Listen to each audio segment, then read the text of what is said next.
Fantastic. But yeah, first question.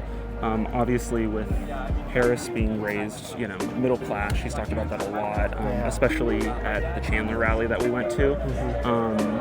How would you say that affects her view? And if you can speak to that, obviously, personally on your wife as well. Sure. How that affects their view on students facing financial struggles. So I'll tell you, Kamala has grown up with very, very strong values. My mother-in-law, their mother, raised them with strong values, belief in equal opportunity, fervent desire for fairness, and a real passion for justice. And all of those values really inform Kamala's public service. And how she grew up as a child of the middle class, that really informs her policy positions. And so when she talks about creating an opportunity economy that's inclusive, that makes place and space for everyone, she's thinking about what it was like to grow up in a solidly middle class household where you're trying to figure out how you're gonna pay those bills by the end of the month. She has those families in mind when she talks about the importance of extending the middle class a tax cut. She has those values in mind when she talks about the importance of helping families buy their first home. And so she's very, very grounded in these very real world concerns that power her opportunity economy agenda. Thank you. And then obviously, I can assume you know her on a more personal level than most of us do. I do. What can you speak to on that as far as like who she is when the cameras are off? Oh, let me tell you. So the thing about Kamala, there are a lot of things about her, but one of the things that is so amazing about her is that she is fierce, she is loving, she is protective, she is someone who is as tough as she is joyful. My sister-in-law has never backed down from a bully. Her whole life, whether it was, kids on the playground or someone might be picking on my wife, her younger sister, Maya, her standing up to bullies, that's what she has been her entire life. And it's important because now she's standing up to the biggest bully there is in the world. And she's not going to back down from that fight because she knows what she's fighting for.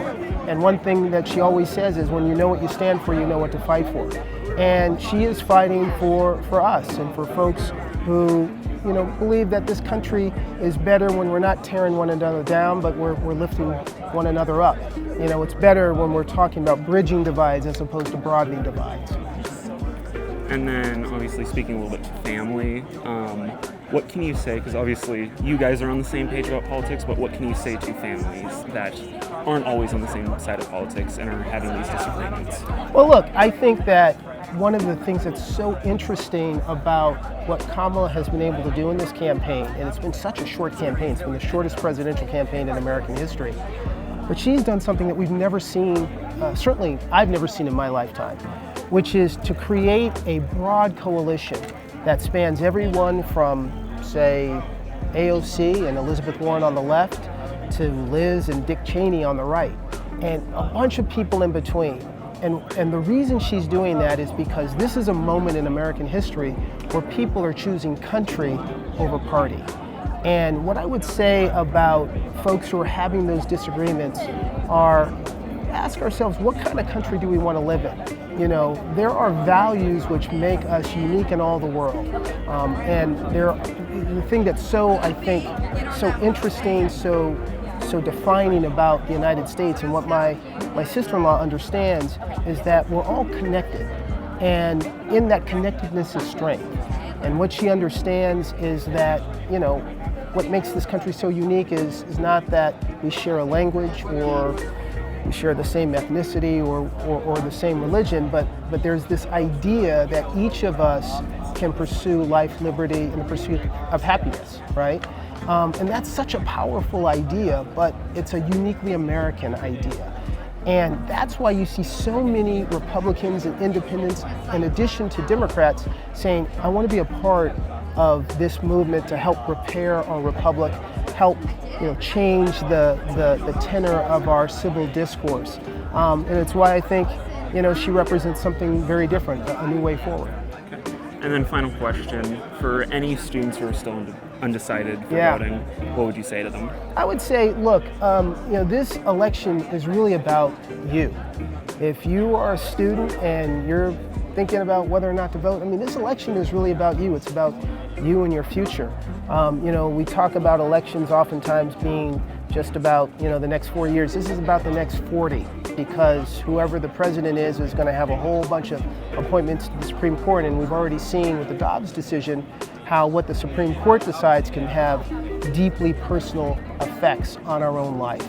So if you care about, reproductive freedom, and being able to make those choices in consultation with your family, your priest or rabbi or imam or minister, if you care about education, and you care about the fact that we've already been able to forgive $167 billion in student loans, and she wants to do more of that. Or if you care about immigration, and you believe that immigrants are a source of America's strength, that mass deportations are just un-American, well, it's important for you to vote, and it's important for you to choose that, because democracy is a choice. It's not guaranteed. Thank you so much. Thank you.